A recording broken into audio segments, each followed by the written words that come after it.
Hello po mga katambay! Muli po si Kamanong po, inyong lingkod dito po sa Tambayang Makabayan. Komento ni Kamanong.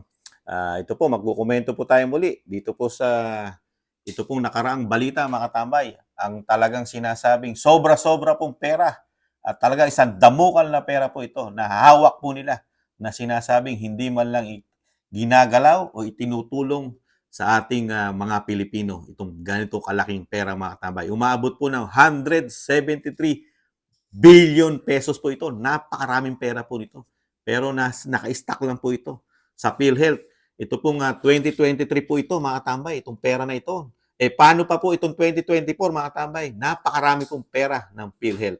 Pero ito po, alamin po natin mga katambay kung paano po at tanungin ng mga sinasabing katiwa-tiwalang mga congressman, mga katambay, sa ating bayan na meron din daw pong issue na extraordinary at sobra-sobrang confidential at travel fund di umano mga katambay. Sila po nag-iimbestiga dito po sa sobra-sobrang pera ng PhilHealth. Pakinggan po natin ang balita mga katambay. Umapaw raw pala ang bilyong-bilyong pisong pondo na hindi nagastos ng PhilHealth noong nakaraang taon. Kung natuloy ng ilang mambabatas, bakit hindi na lang itulong sa taong bayan ng pera? Nasa frontline ng balitang yan, si Marian Enriquez. May pera pero nakatenga. Yan ang nalaman ng mga mambabatas sa pagdinig kahapon ng House Committee on Health nang maungkat ang sobrang pondo ng PhilHealth noong nakaraang taon. Pumalo yan sa 173.4 billion pesos na galing sa mga nakolektang pera ng ahensya mula sa mga kontribusyon ng PhilHealth members. Meron pang higit 38 billion pesos na government subsidy ang ahensya at ang 463 billion pesos na reserve funds. Sa laki ng pera, kinuwestiyon ng mga kongresista kung bakit hindi ito ginagastos para ipangtulong sa taong bayan. Pabibilaugan po kami dito. Katulad po ng PhilHealth, kayo PhilHealth clearly nabibilaugan po kayo sa dami po ng pera na pumapasok sa inyo. Kami rin po dito nabibilaugan po. Ang taas ng sinisingil ninyo. Pero bakit ang konti ng isinusuka ninyo sa tao, di ba? Giit ni Marikina Representative. Yan po mga tambay, wag na po natin ituloy lahat. Dahil ang mga nag-iimbestiga po, talagang malilinis po mababatas. Lalo po sa pagka ang tinanong po natin si Sas Rogando, Sasot, at ang dating Pangulong Duterte, pagka sila po ay tinanong, ang raten at korap na konstitusyon di umano, ang Kamara at Senado, sila po ang nag-iimbestiga sa PhilHealth at nagtatanong po sa sobra-sobrang pera po ng PhilHealth itong nakaraang taon. Meron po silang 173 total billion pesos po na hindi po nagastos at hindi po naitulong daw sa mga taong bayan, lalo sa mga miyembro po ng PhilHealth mga tambay. Napakarami pong numero ito. Meron po silang yung hindi po nila nagastos, di po ba?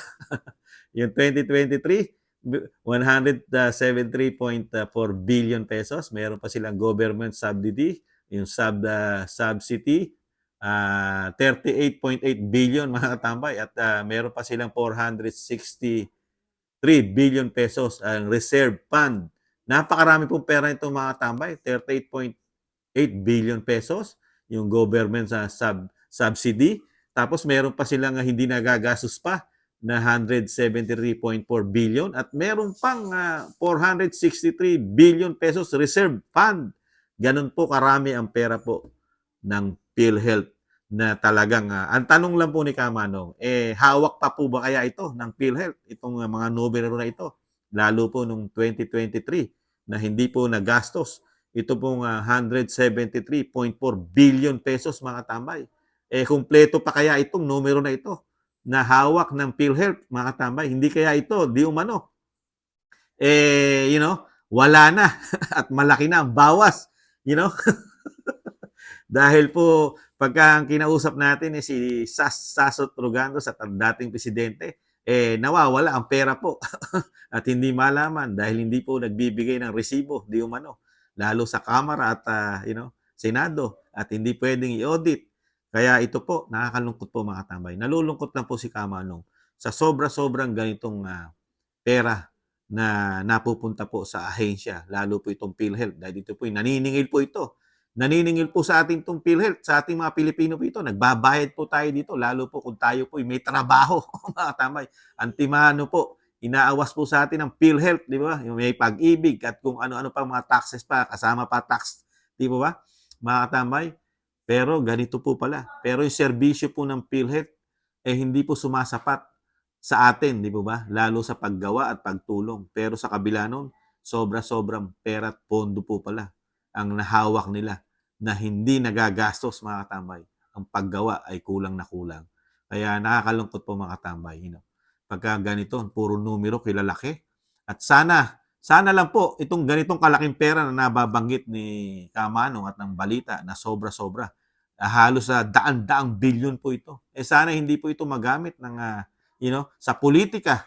Hindi po sana magamit itong pera nito dahil nakikita po natin na isa rin po na magiging, malaking gastusin po ang susunod na eleksyon po, mga katambay. Malapit na po. Next year na po yun. Sana yung pera po ng PhilHealth na ganito kalalaki ay hindi magamit sa politika ng mga sinasabing yung pwesto, ayaw na nilang pawalan nung makuha nila, mga katambay. Nakakalungkot po. Dapat po ito laliman po ang investigasyon nito at talagang siguraduhin po itong pondo po ito nasa kanila pa. Ito pong pera na ganito kalaki ay sana'y nasa ahensya pa ng PhilHealth, mga katambay. Kasi kung ito po ay wala na, ito po ang malaking problema ni Juan de la Cruz. Nakita po natin. Sana hindi magtakipan po ito, mga katambay. Dahil alam po natin na ahensya ng PhilHealth, hawak po ng Commander-in-Chief po natin yan, ng Pangulo. Kasi kasama po sa DOH yan, mga katambay, ang PhilHealth. At alam din po natin, kaalyado po ng Pangulo, ang Kamara at Senado. At ang nag-iimbestiga po, kaalyado po ng Pangulo, ang Kamara, dito po sa ahensya po na hawak naman ng Pangulo, ang PhilHealth at ang DOH, mga katambay. Sana hindi maging moro-moro po ito. Moro-morong investigasyon at bigla na lang pong mawawala parang hangin, mga katambay, na hindi mo na makikita itong investigasyon na ito. Numero lang po may iwan sa atin, mga katambay. Maganda lang po, pampabango. Di ba? Kailangan magpabango po kasi talaga. Lalo po ng mga congressman natin ngayon dahil malapit na po halalan. Nakita po natin kung paano po sila magpabango sa tao. Ganyan din po sa Senado. Nakita po natin kung paano po sila. At yung mga gustong bumalik din po sa politika, panay po pagpapabango yon at ginagamit din po ang pamilya Duterte para po sila makilala muli at masabing pinakamagagaling silang politiko. Kailangan din makabalik sa ating bansa, mga tambay. Sana po, mga tambay, hindi maging moro-moro po ang komento ni Kamanong. Hindi sana maging moro-moro itong issue na ito dahil napakaraming pera po ito, mga katambay. At nakita po natin na nag-iimbestiga, ang sinasabi nga ni Kamanong, kaalyado po ng presidente, ang Kamara at Senado. Sila po nag-iimbestiga sa ahensya naman, hawak ng Pangulo, ng Commander-in-Chief, mga katambay. Kayo na po makapagsasabi nun kung anong klase pong investigasyon ang aasahan natin sa kanila, mga katambay. Muli po, si Katambay Manong, nangihinayang po sa ganitong kalaki-laking pera na hindi nagagamit ng taong bayan. Tinatago lang nila, mga katambay. Hindi natin alam kung bakit nananatili yung perang ganito kalaki sa kanilang ahensya na sana'y paggawa sa mga Pilipino, lalo sa kapuspalad. Di po ba, mga katambay? Nakakalungkot. Ganito na po ang politika natin ngayon, mga katambay. Ganito na ang paghawak ng bagong Pilipinas, mga katambay, lalo sa kapirahan, mga katambay. Laging sikreto po yata. Bilyon-bilyon. Ganong kalaki. Parang iniipon lang, mga katambay. Hindi natin alam kung paano, yung mga plano nila. Hintayin na lang natin, mga katambay, kung ano resulta ng investigasyon ng gagawin. May parusa ba ito? Tingnan na lang natin. Abangan natin kung ito ba'y moro-moro o seryoso ang mga congressman natin dito sa ahensya ng PhilHealth, mga katambay. Muli po, si Katambay Manong po. Thank you po. Sa nakagusto po ng ating napakalit na channels, ang Tambayang Makabayan sa YouTube at TikTok. Ingatan nawa po, mga katambay. Paalam. Bye-bye.